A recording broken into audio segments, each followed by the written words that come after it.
Я помню, как это все начиналось еще до вас, и как это все управлялось с вашим приходом. Довольно серьезная работа была проведена, и сегодня это реально, это факт.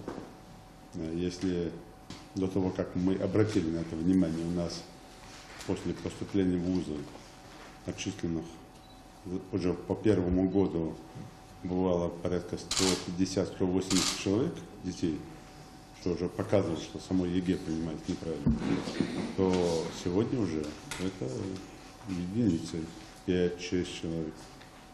То есть все-таки носитель отбора это хороший, это раз. Все-таки добились того, чтобы молодежь начинала выбирать себе профессии. Не зацикливалась на высшее образование. И благодаря этому мы создали в республике более 1000 дополнительных мест в ВУЗах.